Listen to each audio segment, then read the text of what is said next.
Well, my friends, infarction.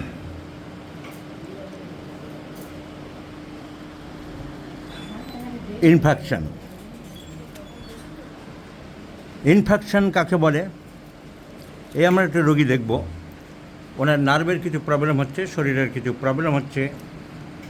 উনি গিয়েছিলেন, দি patient went to national institute of mental health and neuroscience, একে সংক্ষেপে বলা হয় নিমহ্যান্স, সেন্ট্রাল গভর্নমেন্টের ইনস্টিটিউট, ব্যাঙ্গালোরে অবস্থিত।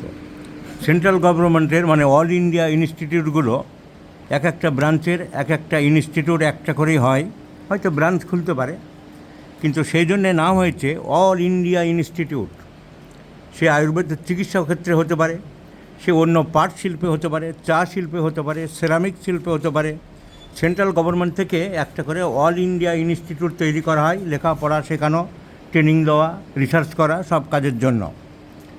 আগে অল ইন্ডিয়া ইনস্টিটিউট নাম থাকতো, এখন গভর্নমেন্ট নাম পাল্টে ন্যাশনাল ইনস্টিটিউট করেছে।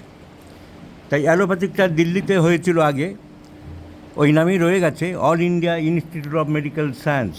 তার অনেক ব্রাঞ্চ এখন হচ্ছে, ভুবনেশ্বর হয়েছে, পশ্চিমবঙ্গের কল্যাণীতে হয়েছে, আর অনেক জায়গায় হচ্ছে।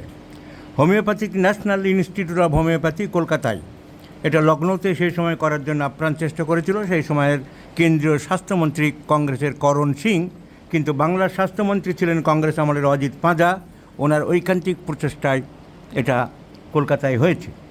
National institute of Ayurvedic treatment জয়পুরে হয়েছে। এরকম ন্যাশনাল ইনস্টিটিউট অফ ফিশারিজ, মাছের প্রকল্প, জুট ইন্ডাস্ট্রিজ, সেরামিক ইন্ডাস্ট্রি, সব জায়গায় আছে national institute. So national institute of mental health, মানসিক, যেমন অর্থোপেডিকের হসপিটাল আছে কলকাতায় বরানগরে, national institute of handicapped and bone etcetera. তো national institute of mental health, নার্ভের জন্য একটা হসপিটাল সেন্ট্রাল গভর্নমেন্ট ভাবলো করার দরকার। তা ভারতবর্ষের সমস্ত প্রদেশে ভাগ ভাগ করে এগুলো হয়, এটা হয়েছে ব্যাঙ্গালোরতে। তো এর নাম সংক্ষেপে বলা হয় NIMHANS. NIM, N means national, I means institute, NIM M means mental, NIMHANS H means health, and A N neuroscience, S HANS, HANS, তাই নিমহ্যান্স বলা হয়। নিমহ্যান্সে এই রোগী নিয়ে যাওয়া হয়েছিল, তারা ডায়াগনোসিস করে দিয়েছে বাইল্যাট্রাল, দুই দিকের ফ্রন্টোপ্যারাইটাল ইনফ্যাকশান।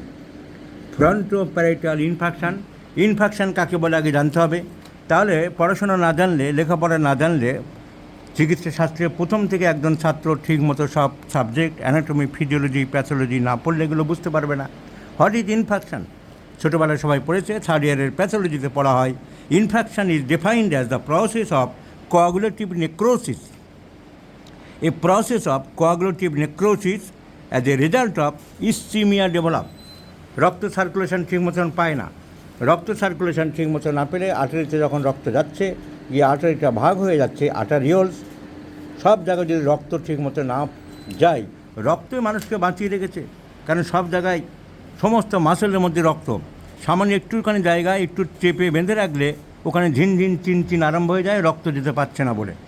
So blood circulation is the main circulation of the body which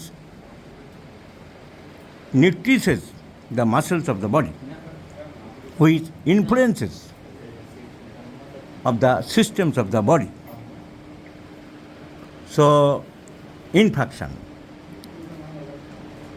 refers to the process of coagulation of coagulative necrosis as a result of ischemia resulting from sudden arrest of blood supply due to occlusion of blood circulations or finer arteries. The effect of vascular obstruction may be judged by the texture of tissues.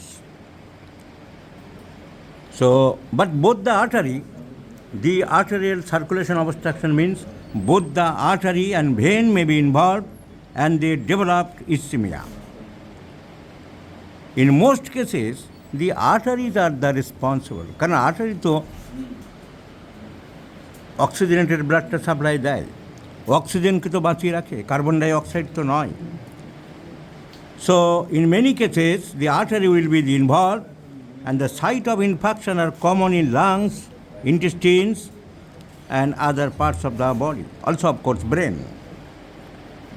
The causes of infarction may be occlusion of an artery, atherosclerotic conditions of the vessels, যখন blood ভেসেলসের ভিতরে কেমিক্যালগুলো জমে জমে cholesterol জমে ভিতরে লিউমেন ছোট হয়ে যায়, সেই কারণে হতে পারে। So this is called the necrosis, and the necrosis leads to infarction. Necrosis is the cause, the result is infarction. So infarction refers to symptoms developed due to less supply of oxygen in the parts of the body. It generally appears in the brain after a stroke, after cerebrovascular accident, or prior to accident there may be cerebral infarction. This patient developed cerebral infarction. রক্ত চলাচল কম হচ্ছে। So it is a serious condition where the brain tissue dies due to a lack of oxygen caused by a blockage or disruption in the blood flow to the brain. And these blockages can be caused by various factors already I have mentioned, including blood clots, fatty deposits, or narrowing of the blood vessels.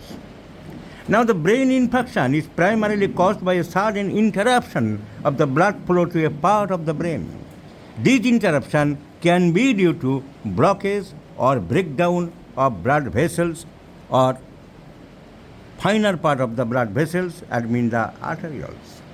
When the blood flow is interrupted, brain cells are deprived of oxygen and nutrients, leading to damage or death of those cells, which can result in a variety of neurological symptoms. Such symptoms are developed to my patient: loss of muscular movement, speech or swallowing difficulties, memory loss, cognitive impairment, emotional changes, pain, numbness, and other sensory changes, and sometimes behavioral problems. So in homeopathy we have enough scope, but the treatment is always in the same formula: to take the case properly, analyze and evaluation of the symptoms, interpretation of the symptoms, and finally selection of one single simple anti-miasmatic constitutional medicine to be chosen. This patient is a chilly patient. Our patient is a chilly, শীত বেশি, desire for meat, মাংসটাই বেশি ভালোবাসে, লবণ আগে খেত এখন কমে দিয়েছে, aversion to sweets, and on fine scrutiny, observation, number of warts and moles throughout the whole face and head, and also in the neck region. So warts in the upper parts of the body, in the back. Chilli patient, শীত বেশি না গরম বেশি? শীত বেশি। মাছ মাংস ডিমের মধ্যে তোমার বাবা কোনটা বেশি ভালোবাসে? মাংস। Chilli patient, desire for meat, anxious, anxiety, aversion to sweets, and number of warts and moles in the upper parts of the body indicates simply the medicine is causticum. They consulted to homeopath. Why homeopathy is distracting? One homeopath had prescribed 4 or 5 medicines at a time. মশলা মুড়ি আমি বলে থাকি না, মশলা মুড়ি, যে মশলা মুড়ি প্রেসক্রিপশানস করেছে, তাহলে রোগীর তো আরোগ্য হবে না, আরোগ্যের থেকে আরও বেশি ক্ষতি হয়ে যাবে। তাই এই ধরনের ডাক্তারগুলোকে, এই ধরনের ডাক্তারদের প্রেসক্রিপশানগুলোকে আমি বলি রাম ছাগল। ডাক্তারকে বলি রাম ছাগল, আর প্রেসক্রিপশান বলি রাম ছাগলের প্রেসক্রিপশান। এরা অ্যাকচুয়ালি ক্ষতি করছে রোগীর, চিকিৎসা বোঝে না, হোমিওপ্যাথির বোঝে না, এইভাবে রোগীর ক্ষতি করছে। হোমিওপ্যাথিক দর্শন জানে না, হোমিওপ্যাথির ফিলোসফি জানে না, আইডিয়াল অফ কিওর জানে না, হোমিওপ্যাথিক প্রিন্সিপল জানে না। যখন এক সময় একটিমাত্র ওষুধ প্রয়োগ করতে হবে বাই দ্য ন্যাচারাল ল, সেসব বোঝার ক্ষমতা নেই। So causticum is the choice of medicine, and let's prescribe causticum in 50 millisecond scale of potencies with the direction thrice in a day, morning, noon, and evening. I do believe the patient will be improved in a lot.